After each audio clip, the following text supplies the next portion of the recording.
I've always been kind of fascinated by like systems that try to figure out the mysteries of life. Oh, absolutely. So when I saw this book, Cosmic Portal's Guide to Numerology, Unlocking Your Destiny, Yeah. it really caught my eye. Right. Like numbers predicting your destiny. I had to check it out. And you love to learn new things, so I thought this would be a really fun deep dive for us. It's definitely a topic that's been around for a while. Yeah. I mean, it's pretty amazing that numerology has shown up in so many cultures through history. Right. It just shows this like deep need we have to find meaning in the world and to look for patterns, especially using numbers to understand ourselves and maybe even predict what's coming.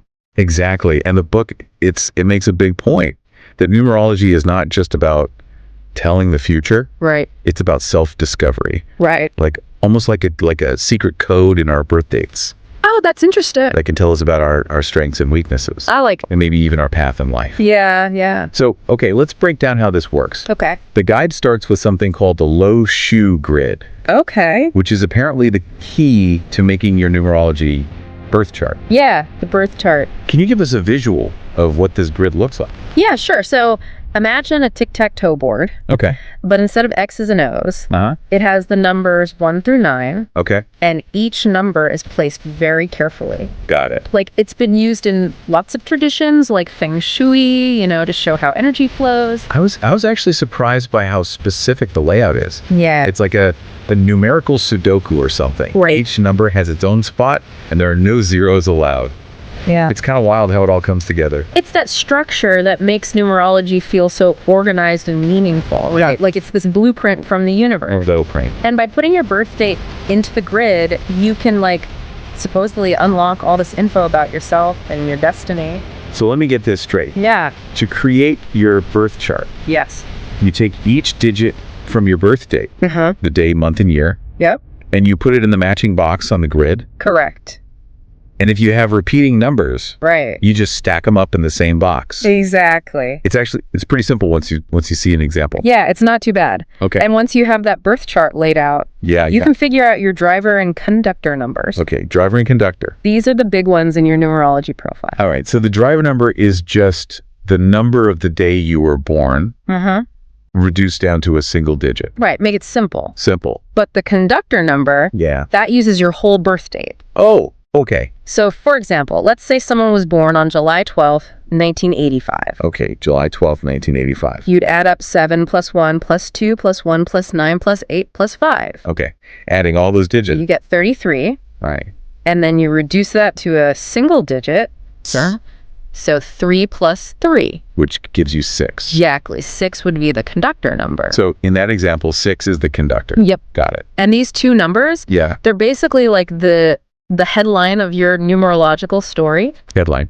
They show your core personality traits. Ah. And they might even give you clues about what your purpose in life is. I am already so curious to calculate my own. Yeah. Okay, so the guide goes on to talk about one number in particular. Oh, okay. Number 5. 5. Yes. And this is where things get super interesting. Interesting. How so? In Cosmic Portal system, Yeah. this number 5, it's the master key to success. A master key. Wow. They even say that people with a strong 5 in their chart Right. have a 25% higher chance of being successful. 25%. That's a big number. That's huge, but how do they even measure that? That's a great question. Yeah. It really makes you think about how we define success in the first place. Right. And how could you ever really prove a claim like that? Yeah. You got to be a little skeptical about those kinds of statements. Okay, skepticism noted. Good. But come on, there's got to be some reason why this number is connected to success, right? Well, some people think it's because number 5 represents the 5 elements in a lot of traditions. It's interesting. Earth, air, fire, water, and spirit. Yeah. It's all about balance and harmony, Balance. which people see as helpful for achieving your goals. That makes you wonder if there are other old beliefs, Right. like cultural beliefs about this number.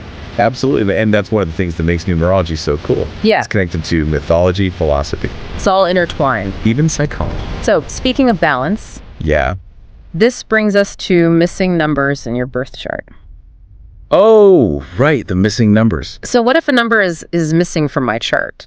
Does that mean I'm like doomed to fail? Oh, no, not at all. Okay, good. According to the guide. Yeah. It just means you might be missing some of the energy. That's usually connected to that number. But don't worry. Okay. They have remedies for these imbalances. Remedies.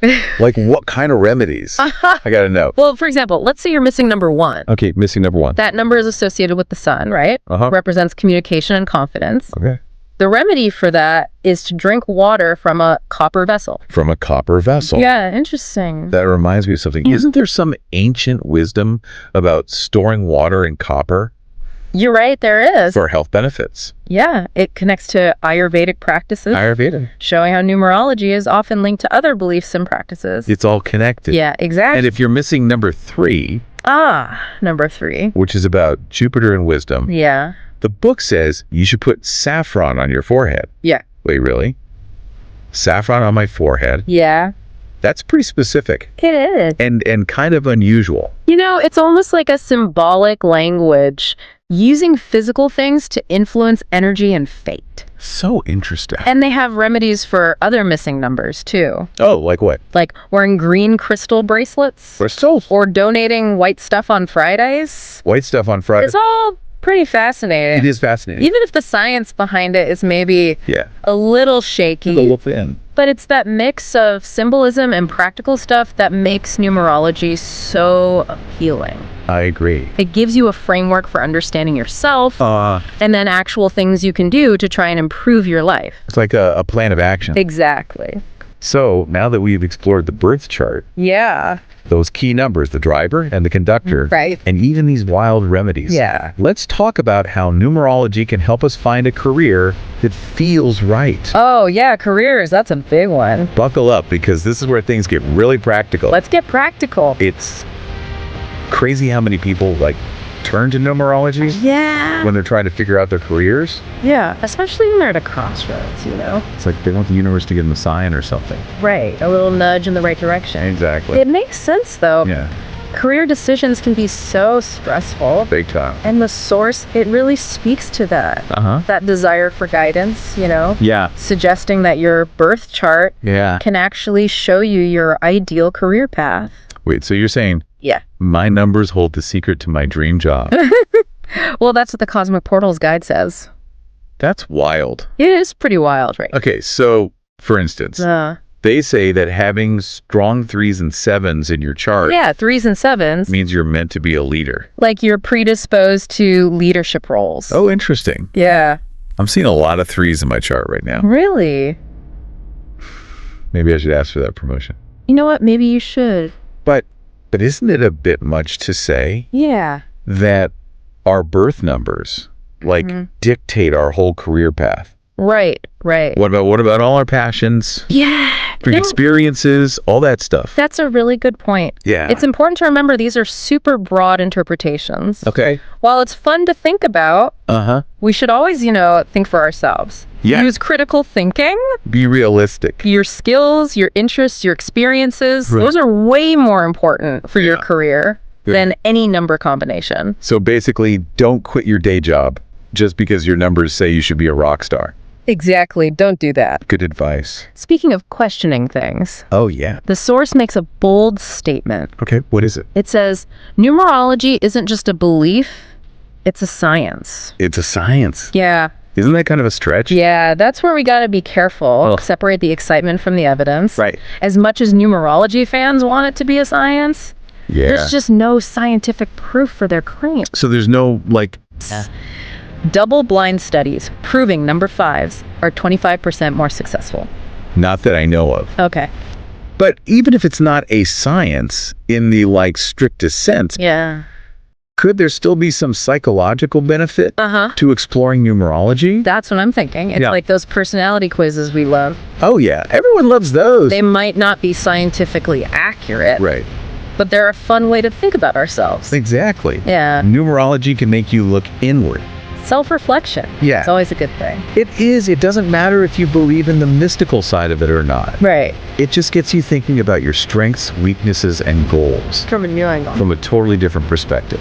So it's more about the self-discovery journey than finding a definite answer. Precisely. It's about exploring the possibilities, connecting the dots, seeing what resonates with you and your intuition. Your good feeling. In the end, numerology can be a really powerful tool for self-discovery.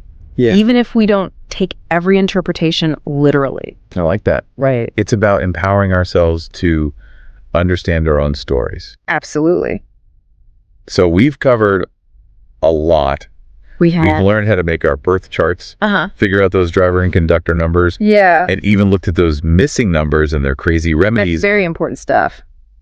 But there's another layer to this numerology thing. Well, there's more. That I think you'll find super interesting. Okay. I'm intrigued. Tell me more. Okay, lay it on me. So you remember how the guide says that numerology is like a language? It goes beyond just looking at individual numbers. Right. And it gets into like what different number combinations mean. Oh, number combos, like a secret code or something. Exactly. And these combos are supposed to have like deeper meanings and insights. Okay, interesting. Like some combinations might show hidden talents or potential challenges you might face. So it's not just about the single numbers in our chart, but how they like work together. Exactly. It adds another layer to how we understand numerology. I see. The guide gives a bunch of examples of these significant combinations. Okay, give me some examples. Okay, so for example, the combination of 1 and 7. 1 and 7. It's often connected to creativity and innovation. Oh, okay. People with this combo in their charts might be drawn to like artistic stuff. Artsy. Yeah. Or they might be really good at thinking outside the box. That's actually making sense to me. Yeah. My best friend is a painter. Okay. And she has a strong 1 and 7 in her chart. Oh, wow. There you go. I never put that together before. It's amazing how those connections pop up, right? Is. Another interesting combo is 3 and 8. Okay, 3 and 8. That one's often linked to ambition and material success. Material success. Yeah, like people with this combination might be super driven Love it. to achieve their goals and build a life of abundance. Okay, but isn't it all a bit subjective? In what way? Like, couldn't you interpret these combinations differently? Oh, yeah, absolutely. Depending on your point of view. You're right to point that out. Yeah. Numerology, like a lot of systems that rely on interpretation, Right. there's always going to be some subjectivity there. There's no one right answer. You know what I mean? Right. That's why it's so important to like approach it with an open mind. Yep. And be critical, you know? Think for yourself. So it's more about using these interpretations as a jumping off point. Yeah, exactly. Self-reflection. More like a guide. Than taking them as like absolute truth. Exactly. It's about looking at the possibilities, connecting the dots, and seeing what feels true to you. What resonates. Based on your own experiences and your intuition. I like that. Yeah. It's about figuring out our own stories. Absolutely. Well, this deep dive into numerology has been a trip. It has been interesting, right? I'll be honest, I came in as a bit of a skeptic, but I'm leaving with a new appreciation for numbers. That's great. Even if it's just their power to like make us think. Yeah, make you curious. And look inward. That's the cool thing about exploring these unconventional systems. Yeah. They make you question things and think differently. Yeah. And they give you a fresh perspective on yourself. On yourself and the world. Absolutely. So we've talked about the Lo Shu grid. Yeah. The ground. Driver and conductor numbers. Those important numbers. The whole mystery of missing numbers. Right. Right. And even those number combinations. Well, a lot of info. It's been a whirlwind of numerology. It has been a whirlwind. And now it's your turn. Listener's turn. To go on your own numerological adventure. Your own adventure. Take what you've learned. Yeah. Calculate your own numbers. It's those numbers. And see what patterns and meanings you find. See what you find. You might be surprised. You never know. And who knows? Maybe you'll even find your own master key to success. Your own master key. Whatever that means to you. Exactly. Until next time, keep exploring, keep questioning, and keep diving deep into the world of knowledge and ideas. Keep diving deep.